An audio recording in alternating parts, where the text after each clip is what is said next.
Hey guys, what is going on? It's Ando, and I want to start this being a weekly series, at least during the GAC weeks. So this is going to be like a GAC planner, I think is what we're going to call it. Hopefully it's a 10-minute video that you guys can come in, watch, and maybe take some insights in. So it's going to be kind of like a meta roundup as well. So quickly, just we're on .gg. We're not going to have any gameplay. This is, like I said, specifically trying to find the meta and explain to you guys the data that we're seeing. So right now, as we can see up here, we're in the hold percentage. So that's what we're organized by. In general, we can see that we are at a 15% hold percentage, and we're averaging 62 banners per battle for 116,000 battles. So clearly we're in like an efficiency. I've seen people say the cheese meta. I think that's pretty accurate, actually. So just quickly, how you guys can tailor this if you guys do have insights or what data we are going off of. I'm not doing any cleanups. We're in Kyber 1, Division 1, and I'm in dark mode, so you can't see that, but that's what we're in. And we have an attacking datacron and a defending datacron. Those are kind of the parameters that I've set up first. So that being said, let's take a look at some of the hot button teams, that are providing those problems. Now, obviously, Rey and Lord Vader, those can pretty easily be explained. I think a lot of people are still using Star Killer. There's always a chance that it goes wrong. That's just kind of the ground that Rey has been in for a long time. And then there's some other stuff that is arising that has caused her hold percentage to go up a little bit. But for the most part, it's always going to be the Star Killer story where sometimes it works, most times it works, sometimes it doesn't, kind of thing. And then the next is Lord Vader, right? And this I credit to, if you have Bo-Katan, Mandalore, this is like 100% win rate. If you don't have that, though, with his datacron, increasing for Empire, this is actually a really tough team. So those two, you'll have to kind of figure out, what you're going to work with. The ones that I want to focus on this week, at least, are like the galactic legends that were made, or the ungalactic legends that were made almost galactic legend-esque from their datacrons. So the big one here is Dark Trooper Moff Gideon. You're seeing he's holding at about a 15% rate. However, if I go ahead and say like the attacking has a GL, that changes up to 22%. Now, there is hope for us. So I just want to make you guys be clear, and you're going to see a trend of this, but it's time to bring Malgus off of defense, guys. If that's it, hopefully this is the one takeaway you have. It's time to bring Malgus off of defense. This is virtually always going to win. It is a few banner drop. It's about the average, I guess, of what we're scoring in K1. We had a 62 banner average, but it virtually did not fail last time. Now, if you're one of those guys that is still running AdRad, know that you've got basically a coin flip. Some of these are really close to 50%. I don't know if that's necessarily like the best move here. Riva, again, she's a fantastic hold on defense, and bringing her in and losing 75 or only winning 75% of the time also doesn't feel like a great trade, especially at an average of about 61 banners, but it is there for you to do. But yeah, you can see like pretty much all the Malgus, it's there. Another option is Afra, but I think she's got some value in other places, obviously. And that's pretty much, what we're getting with the off meta, right? Like that's when it comes to Dark Trooper Moff Gideon, it's pretty much just Malgus. So with that being said, let's go ahead and look at kind of the next troublesome squad. And I'm going to bring up Seer. Now you can see here, she's at 11.69%.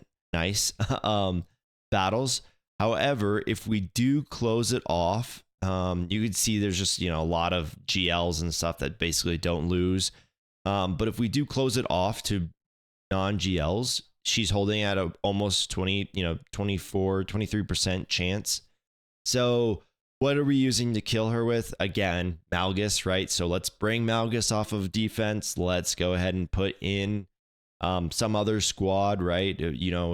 If you were using one of these attacking GLs to kill Seer, go ahead and maybe think about putting them on defense. Could be kind of the change up there. But yeah, we need to bring Malgus off defense. I think there's another Malgus pool. So now we gotta decide, who's gonna take what team, right? It looks like there are some Treyas comps that can do okay against it. You're looking at a 25 to 30% chance of losing. The good news is usually with those losses, you can clean up quite easily. But yeah, I mean, it's pretty dominant here early on. I also want to bring up that down here, as you guys can see, there's a Dark Trooper Moff Gideon. So if you guys want to bring off Dark Trooper Moff Gideon, and you guys have that Kron and you want to run him with a full Imperial Remnant, because I've seen a lot of fail percentages there with him. They're not running full Imperial Remnants down here. They're undermanning it. Even that is seemingly winning. So, right, like there's definitely options here if we want to go a non-GL route with Seer as well, and we've kind of allocated Malgus somewhere else. So the next squad I want to look at is going to be Saw. Now, Saw is a pretty interesting one as well. I want to, first off, right off the bat, right, he's holding at a 20% chance, and CLS is failing at a little bit higher rate than that. But it does look like in some battles, and I will say some because, you got to like a 59% hold. And I think this comes down to SRP. I don't think they have like a dispel way here that can stop him from dying. Like he'll die with a buff and then he'll just kind of come back to life. If I had to guess, that's why this hold percentage is so high as compared to this one where they don't have SRP. So just so you guys know, if you guys are placing this team, use SRP in that lineup, right? It can be kind of annoying. Now I'll tell you how to solve that really quick, but it does look like I said, Reva has a good chance. With CLS, depending on the comp again, you're looking at either a 25 to 50% hold. And some of this probably could be like, do they have the right datacron? The one that I've been going with, I tried Treya this week. I will say you do bleed banners there. And you're going to be failing about 25% of the time. It really just depends. Do they kill Nihilus? I think that's pretty much the win and lose factor there. The one I have been running though is, Afra. Afra has been pretty well. You can see overall in the 941 battles, there's a 6.8% chance that it holds. You can kind of also use that to your advantage on defense, place your solid team up front, and then it pulls maybe your Afra or your opponent's Afra, and then maybe you have Jabba in the back or something like that. Or maybe it's vice versa. Who knows? Who knows how you guys want to play that? But yeah, that's just what I want to say with him. He's pretty impressive this time around. So don't underestimate him. I know I had some of that. And then we'll finally get to the last one I want to talk about, which is Reva. Again, because we're going to pull Malgus off, I think. Hopefully that I've convinced you of that much. But if we're going to pull, and I think some of this we could probably clarify with our datacron, but it does look like, Treya is still doing pretty decent, 15% chance for it to fail, essentially. But again, look who we've got up here, Malgus. And again, we'll sort this by a non-GL. Yeah, just don't try Phoenix, guys. It's failing like crazy. It's not a very good win percentage there.